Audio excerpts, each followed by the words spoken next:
Hello, everyone, and welcome to another edition of the 3X Value Growth Podcast. My name is Carrie Sauls, coming to you as always from New Hampshire. I do have another piece of New Hampshire trivia for you. This time is to tell you that in 1964, the original software language BASIC was developed at Dartmouth University in Hanover, New Hampshire. So it's the idea that BASIC was developed in the far north reaches of New Hampshire rather than in some mecca of technology. Today, I'm joined on the 3X Value Growth Podcast by Laura Pennington Briggs. Thank you very much, Laura, for joining me today. Thank you for having me. Where are you calling in from? St. Paul, Minnesota. Okay. You're in the middle of the country and I'm on the coast. Got Yes. it. So I appreciate you taking the time to join us today. For those of you who don't know Laura Pennington Briggs, she's a former inner city teacher turned freelance writer. She's an entrepreneur, a TEDx speaker, and the author of How to Start Your Own Freelance Writing Business with Entrepreneur Press. Welcome again, Laura. Thank you. I'm excited to be here. The title for today's 7-minute interview is Dare to Pursue Your Passion. And we're going to do that in just 7 minutes. Are you ready, Laura? Yes. Great. The first question, who's your ideal client? My ideal client are freelancers and service-based business owners looking to scale without burnout or headaches. Very clear, nice and succinct. I think I know therefore the answer to my second question. What problem are you trying to solve for these business owners? Many of them are stuck at a certain point in revenue and are not sure how to go forward from there. So it's really how to help people scale their business to get more of their time back while also making more money. Excellent.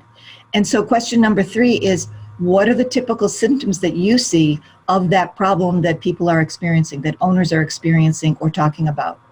Many of them are working far too many hours, so they're putting in 50, 60, 70 hours a week, working with the wrong clients. So that's usually number 1. Number 2 is usually they've taken on everything themselves, so they're doing everything in their business, and therefore they've stalled out on their potential growth of revenue because they're doing tasks that really could be outsourced to somebody else, like a virtual assistant, that would free up their time and enable them to bring in more money.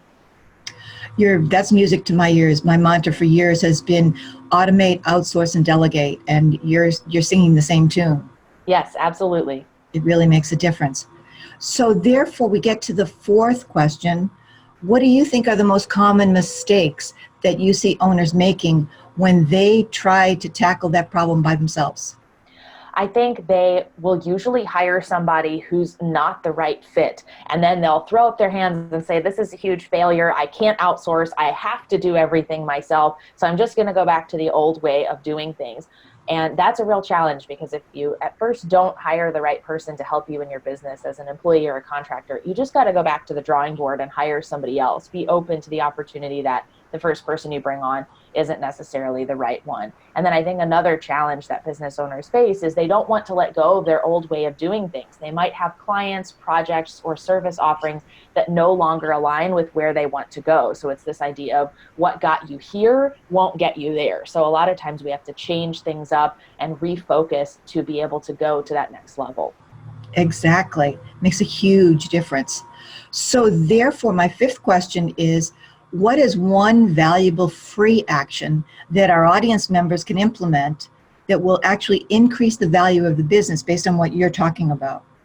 I think one of the most important things you can do is see where you're spending time in your business that you don't need to. We often think that we have to do everything in our business. If you're someone who makes $100 or $500 or $1,000 an hour, don't get stuck doing $20 and $30 an hour tasks. So I challenge you to find one thing you're doing in your business, managing your calendar, doing research, checking emails, those types of things, even managing social media, that can be easily outsourced to somebody else for a much lower cost, freeing up your time to work on more of those high value tasks. Okay, but those are all habits that people have deeply entrenched. How do you get them to break those habits? I think it's to recognize that you can stay where you're at right now, but it's not going to help you go to the next level. And one question I challenge you to ask is, as you're doing these tasks, say, would a CEO be doing this? Would you find a CEO of a company doing this particular administrative task? And if the answer is no, it might be time for you to change up how you approach it and what you decide to do instead. So many of these things are not CEO tasks. Maybe you always were doing it because when you started your business, you were the only one wearing so many different hats. But as you grow the business, as you're saying, to be able to grow it further without burnout, you need to take some of these $20 tasks off your plate. Absolutely. Makes a huge difference. So my sixth question, what's one valuable free resource that you can direct people to that will actually further help them to solve this problem? Sure. Check out my YouTube channel, which is called Freelance Freedom with Laura Pennington. And I go through several different videos on there. There's a whole playlist all about outsourcing. So how to outsource, where to find VAs, common mistakes to avoid. And that'll be a great place for you to get started and sort of see the value in delegating to somebody else on your team. That's great, giving people resources that they can use today, definitely. And my last question is to open it up to you. What's one question that I should have asked that would give great value to my listeners? And would you answer your own question too, please? Sure. So the question would be, what is the biggest mistake that people make when first outsourcing or delegating to another person?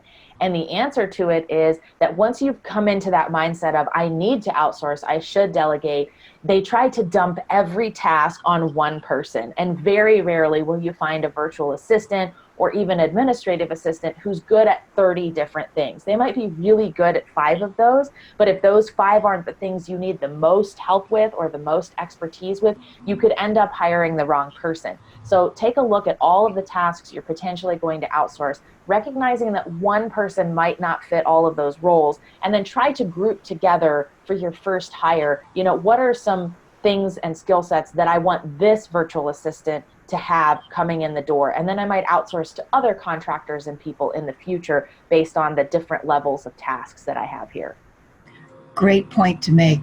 So many times people say, I got to get this off my plate. And they do a dump on one poor person at any level in the organization. And that person is not trained or has the capacity or the time to take on all of these additional tasks. And when you outsource, that one person may say they can work in these different categories, but the specific tasks for you may be so far reaching that it just can't take it all. And you're losing a good person because they're going to say, I can't do it all and leave, or you're going to have to start all over again and over again and over again. So I really like your point that you really need to pace giving away tasks, give away the tasks, not dump a gazillion on one person. And it's what you're saying is the easiest way to get things off your plate and really make it happen instead of being crash and fail each time. Yes, absolutely. That's terrific. Well, thank you again, Laura Pennington Briggs, for joining me here on the 3X Value Growth Podcast. Thank you for your time. Thank you. Thanks for checking out the 3X Value Growth Podcast. If you like what we're doing here, head over to iTunes and subscribe, leave us a review, or rate us. It's very much appreciated. And if you'd like to learn more about the 3X Value Growth model, go to www.3xvaluegrowth.com/model for the PDF.